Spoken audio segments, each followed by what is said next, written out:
লালমনিরহাট বাংলাদেশের উত্তর সীমান্তে নিরীহ একটা জেলা, কিন্তু এখন সেটাই দক্ষিণ এশিয়ার সবচেয়ে আলোচিত কৌশলগত বিন্দুতে পরিণত হয়েছে। কারণ এখানে নির্মাণ হচ্ছে এশিয়ার দ্বিতীয় বৃহত্তম বিমান ঘাঁটি।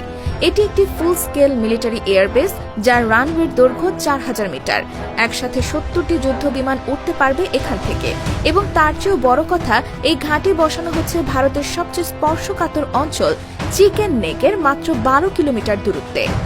22 সালের শেষ দিকে এই এয়ারবেসের কাজ শুরু হয়। শেখ হাসিনা সরকারের সময় বারবার ভারতীয় আপত্তিতে এই প্রকল্প থেমে থাকলেও এখন ডক্টর ইউনূসের নেতৃত্বাধীন অন্তর্বর্তীকালীন সরকার সরাসরি এই প্রকল্প বাস্তবায়নের ঘোষণা দিয়েছে। সোজা কথায় আর কারো অনুমতির প্রয়োজন নেই, দেশ নিজের সিদ্ধান্তে চলবে। ভারত এই খবর পাওয়ার পর থেকেই একরকম কাঁপছে।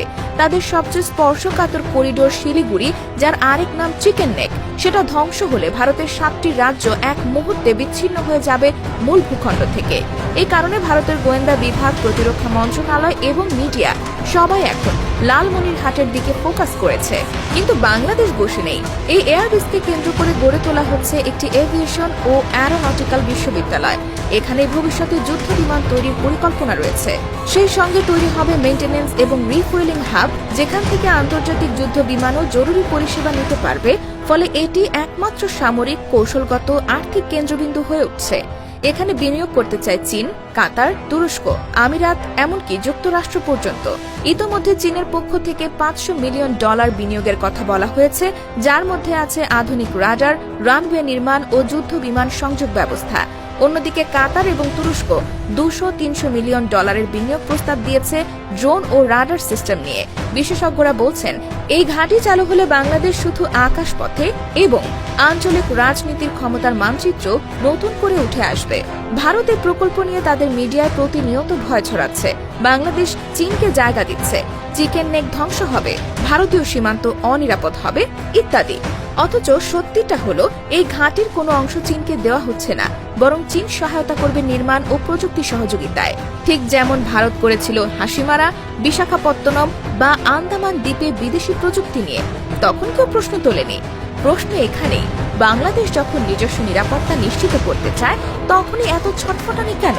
আসলে ভারতের দীর্ঘদিনের স্বপ্ন ছিল বাংলাদেশকে নিরাপত্তার দিক থেকে এক প্রকার নিয়ন্ত্রণে রাখা, যেন বাংলাদেশ নিজে কিছু না পারে, সবকিছু দিল্লির পরামর্শে করতে হয়। কিন্তু এই প্রথম বাংলাদেশ নিজ সিদ্ধান্তে, নিজ ভূখণ্ডে, নিজ পরিকল্পনায় একটি যুদ্ধ বিমান ঘাঁটি তৈরি করছে, তাও ভারতের মুখোমুখি অবস্থানে। এই অবস্থান ভারতের কৌশলগত আধিপত্যের গলায় ছুরি বসানোর মতো। ইতিহাস বলে, 1972 সালে বঙ্গবন্ধু শেখ মুজিবুর রহমানও এই ঘাঁটি চালুর কথা ভেবেছিলেন, কিন্তু তৎকালীন ভারতীয় সরকার এতটাই আপত্তি জানায় যে বিষয়টি আর এগোয়নি। এরপর যুগের পর যুগ কেটেছে, ঘাঁটি পরিত্যক্ত থেকেছে, প্রকল্পে ধুলো জমেছে। অবশেষে ইউনূস সরকার এসে চূড়ান্ত সিদ্ধান্ত নেয়, এই দেশ কারো কথায় চলবে না।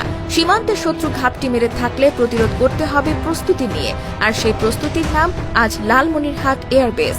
এই ঘাঁটির বিশেষত্ব এখানেই যে এটি আধা সামরিক ও বেসামরিক দুই রকম ব্যবস্থায় পরিচালিত হবে। এর মানে জরুরি সময় সেনাবাহিনী পরিচালনা করবে, আর বাকি সময় এটি ব্যবহার হবে প্রশিক্ষণ ও বাণিজ্যিক ফ্লাইটের জন্য। এই পরিকল্পনা সম্পূর্ণ কৌশলগত, যেখানে অল্প বিনিয়োগে বহু সুবিধা নিশ্চিত করা যাবে।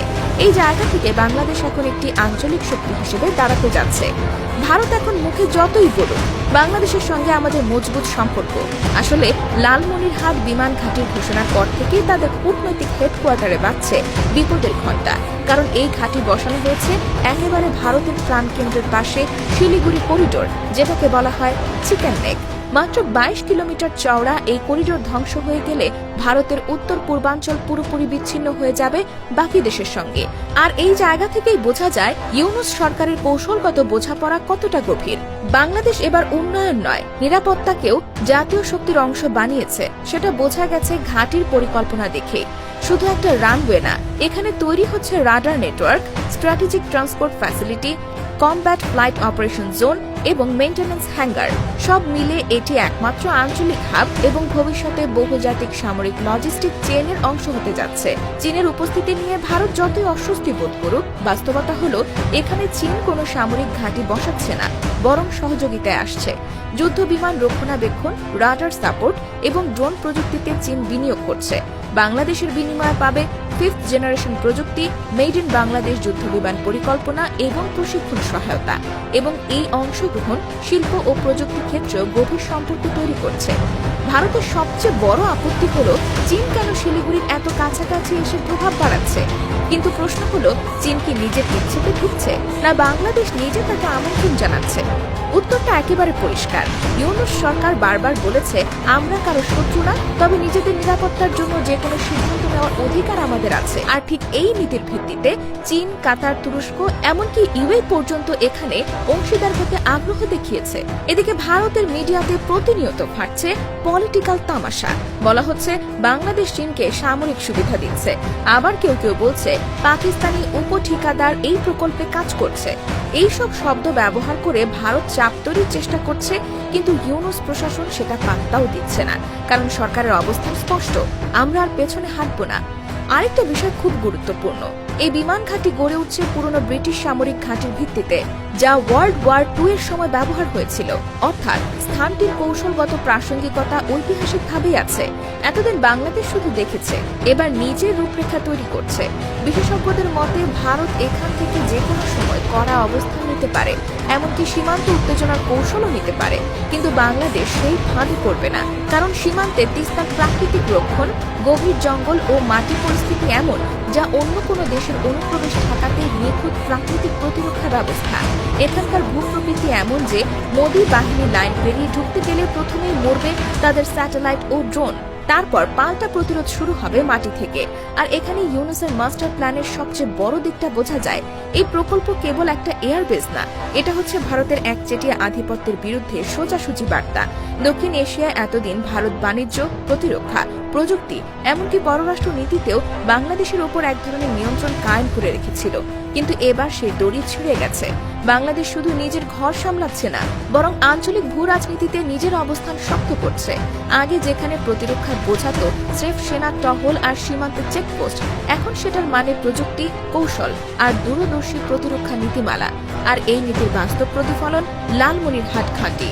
ভারতের কূটনৈতিক ব্যারিকেড, মিডিয়া প্রোপাগান্ডা আর সীমান্তের ছায়া রাজনীতি সব কিছুকে পাশ কাটিয়ে বাংলাদেশ আজ সেই জায়গায় দাঁড়িয়ে গেছে যেখানে সিদ্ধান্ত আসে নিজের কলমে, বাস্তবতা তৈরি হয় নিজের ভূখণ্ডে। লালমনিরহাট বিমান ঘাঁটি এর সবচেয়ে বড় উদাহরণ, এবং এই ঘাঁটি এখন হয়ে উঠেছে একটি কৌশলগত বিপ্লবের প্রতীক, যেখান থেকে পুরো দক্ষিণ এশিয়ার ভূ রাজনৈতিক ভারসাম্য পাল্টে যেতে পারে। এই ঘাঁটি ঘিরে আন্তর্জাতিক মিডিয়াগুলোর প্রতিক্রিয়া এখন দুভাবে বিভক্ত। একদিকে প্রশংসা, অন্যদিকে উদ্বেগ। ইউরোপের ডিফেন্স ইনসাইট, চীনের গ্লোবাল টাইমস, কাতারের আল জাজিরা সবাই বলছে বাংলাদেশ এবার নিজের প্রতিরক্ষা নিয়ে সত্যিকারের পেশাদার পরিকল্পনায় ঢুকেছে। অপরদিকে ভারতের মিডিয়া হাউসগুলো প্রতিদিন দিচ্ছে নাটকীয় হেডলাইন, বাংলাদেশ চীনকে যুদ্ধঘাঁটি বানাতে দিচ্ছে, চিকেন নেকের ভবিষ্যৎ অনিশ্চিত, কিংবা বাংলাদেশকে দিয়ে মোদী সরকার বিশ্বাসঘাতকতা খেয়েছে। এই প্রতিক্রিয়ার মূল কারণ লুকিয়ে আছে ভারতের এক চিরায়ত অভ্যাসে, ছোট প্রতিবেশী দেশগুলোকে নিজের ব্যাকইয়ার্ড ভাবার মানসিকতা। বাংলাদেশ যে এবার সেই ধারণার বিরুদ্ধে অবস্থান নিয়েছে এবং বাস্তবিক কাজ শুরু করেছে, সেটাই ভারতের সবচেয়ে বড় অস্বস্তির জায়গা। আর ইউনূস সরকার যেভাবে দেরি না করে এই ঘাঁটির পরিকল্পনা প্রকাশ করেছে, সেটাই ভারতকে কূটনৈতিকভাবে কোণঠাসা করে ফেলেছে। লালমনিরহাট বিমান ঘাঁটির স্থানে যেমন রানওয়ে, রাডার, কমান্ড সেন্টার তৈরি হচ্ছে, তেমনি একই সঙ্গে এখানে গড়ে উঠছে একটি ইন্টারন্যাশনাল এভিয়েশন সাপোর্ট হাব, যেখানে আঞ্চলিক মেইনটেনেন্স, ট্রেনিং, ফ্লাইট ম্যানেজমেন্ট হবে। ফলে এটি বাংলাদেশ, চীন, তুরস্ক, কাতার, এমনকি সৌদি আরবের মতো দেশের বিমান বাহিনী এখানে ইনফ্রাস্ট্রাকচার শেয়ার করতে পারবে। আর ঠিক এই জায়গাতেই ভারত বুঝে গেছে এখানে শুধু বাংলাদেশ না, পুরো অঞ্চলের কৌশলগত শক্তির এক নতুন সমীকরণ তৈরি হচ্ছে। এই ঘাঁটির নির্মাণে পাকিস্তান একটি ঠিকাদারি কোম্পানির সম্ভাব্য অংশগ্রহণ নিয়ে ভারত আরও বেশি উষ্মা প্রকাশ করেছে। যদিও বাংলাদেশ সরকার স্পষ্ট জানিয়েছে সব নির্মাণ কাজ তদারকি করছে বাংলাদেশ সেনাবাহিনী, অন্য কোনো দেশের সামরিক সংস্থা এতে সরাসরি জড়িত নয়। কিন্তু এই ব্যাখ্যাও ভারতের পক্ষে যথেষ্ট নয়, কারণ তারা জানে এই ঘাঁটির অস্তিত্বই তাদের স্ট্র্যাটেজিক পলিসির মুখে বিস্ফোরণ। এখানে একটি বড় ভুল করেছে ভারত। তারা ভাবছিল শেখ হাসিনা সরকারের মতো ইউনূস প্রশাসনও চুপ থাকবে, কিন্তু তারা বোঝেনি এই সরকার রাজনৈতিক নয়, প্রযুক্তি প্রধান এবং কৌশল নির্ভর একটি পরিচালনা কাঠামোতে চলছে। এখানে হুমকি দিয়ে বা অর্থনৈতিক চাপে কিছুই থামানো যাবে না। আর একদিকে যখন ভারতের মিডিয়া ক্ষোভে গলছে, অন্যদিকে বাংলাদেশের জনগণের মধ্যে নতুন আত্মবিশ্বাস জেগে গর্জে উঠেছে। এই প্রথমবার দেশের মানুষ দেখছে বাংলাদেশ শুধু স্লোগান না, বাস্তব প্রতিরক্ষা শক্তি নিয়েই আঞ্চলিক মঞ্চে প্রবেশ করছে। সামাজিক মাধ্যমে মানুষ বলছে, এই বিমান ঘাঁটি যতটা না সামরিক, তার চেয়ে বেশি আমাদের জাতীয় সম্মানের অংশ। এখন ভারত যা করতে পারে তা হলো সংলাপের চেষ্টা করা, সহযোগিতার পথ খোঁজা, কিন্তু পুরনো আধিপত্যবাদী আচরণ নিয়ে বাংলাদেশকে আর থামানো যাবে না। ইউনূস সরকার স্পষ্ট বার্তা দিয়েছে, আমরা কারো বিরুদ্ধে না, তবে কারো দয়াতেও চলি না। এই ঘাঁটির কৌশলগত গুরুত্ব এখন দক্ষিণ এশিয়া, ইন্দো প্যাসিফিক এলাকা পর্যন্ত পৌঁছে গেছে। যুক্তরাষ্ট্র ও ইউরোপীয় নিরাপত্তা বিশ্লেষকরাও বলছেন, বাংলাদেশ এই ঘাঁটির মাধ্যমে নিজেকে আঞ্চলিক ভারসাম্যের অংশ হিসেবে তুলে ধরছে এবং এটি ভারতের সবচেয়ে বড় শঙ্কা। বাংলাদেশ যদি নিজের সিদ্ধান্তে চীনের সহায়তায় একে একে আধুনিক সামরিক সক্ষমতা গড়ে তোলে, তবে ভারতকে আর কেউ অবিসংবাদিত আঞ্চলিক শক্তি বলে ভাববে না।